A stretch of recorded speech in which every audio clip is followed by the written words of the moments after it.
Oh, I need to close that door.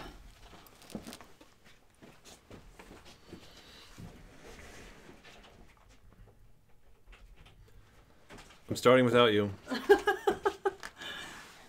So we've typed Melinda Gates in the class before as an ESTJ, TESI, blast, play, sleep, consume, last. So one of the hardest things in the world for her to do was going to be managing her emotions, her identity, who she is, standing up against the tribe, standing up for the tribe, standing up for herself, the whole kind of EJ conundrum, right?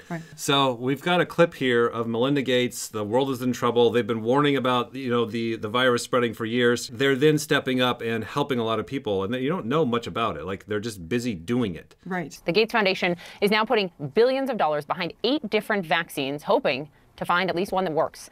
And Melinda is sounding the alarm bell about what is to come for Africa and the developing world. She spoke exclusively with CNN. Here's our conversation. Why do you think we were so ill prepared for coronavirus? We haven't recognized as a global community that we are a global community. And if we had recognized that and stepped up to it, we would have prepared for this. We would have systems in place, both monitoring, alerting very quickly. We would have had test kits available. We would have just, we plan for things as nations. We plan for earthquakes. We plan for tsunamis. We plan for tornadoes. We didn't plan for disease. And I don't think that will ever happen now, thank God. What was the moment like for you, Melinda, if there was one, when this hit you personally?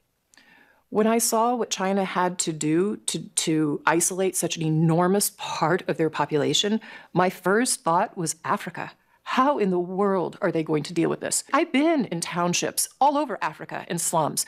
When we talk about in our country physical distancing and then hand washing, if you live in a slum, you can't physical distance. You have to go out and get your meal. You don't have clean water to wash your hands.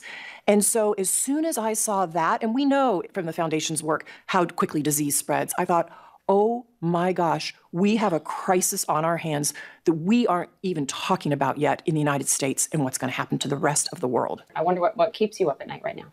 What keeps me up at night are the vulnerable populations. What keeps me up at night is, in the U.S., the kids who are falling behind because they don't have access to broadband or to a computer, so they're not getting to continue their learning.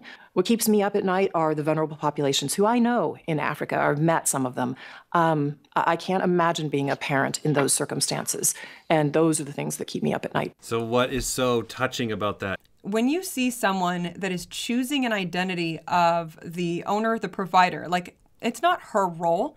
Like, just because she has billions, automatically it's her role. Like, oh, it's her role to go in, make sure that she solves this problem. Like, who told her that? Who gave her that, degree or whatever? Like, well, who put that on her shoulders? Like, no one. It's a choice. It's an absolute 1,000% choice. There's plenty of people that have billions of dollars that are doing nothing. And it's not that there's anything wrong with that either, but like that, when I see somebody of that kind of character that is choosing to say, you know what? This is my responsibility. This is my role.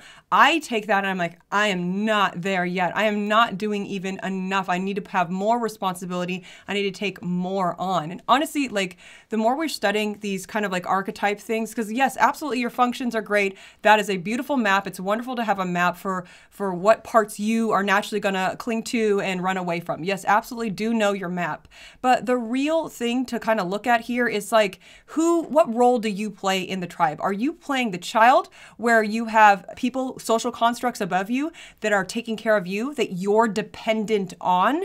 Or are you the one playing the role where you have dependence on you, where you are the one taking on the responsibility? When I see somebody like Melinda, I'm like, oh my God, there is somebody that is choosing to take on the whole world and put the responsibility onto her shoulders and saying, I will conquer this. I will push forward. I will put my own money on the line and I will push out. I don't care. I don't care what you disagree with or what you like or don't like of that particular individual. The character of Melinda is unbelievably inspiring, and that's what I'm taking from it. So just to go on a little observer rant here. Okay. I love when this pandemic breaks out that all the fucking newsroom people like jump to the Skype and the Zoom. Yeah. And they just use the microphone from their laptop. You know what I mean? Yeah. Like, she's got a little lapel mic that's not even plugged into anything or whatever. Just the shittiest audio that drives you this crazy. Is not the first time I've seen it. It's not even that. Now, she's used to like in-home studios and doing conferencing through video on the internet. Right. But all these damn TV people are like, wait, I gotta broadcast from my basement with Zoom and Skype. Hello? Like, no, you got it. We all went through it years ago. You got to pick it. You got to do one of these. And you got to do one of these. And it's a big fucking racket. You can't just talk into your laptop. That's what you got out of it. That's what I got out of it.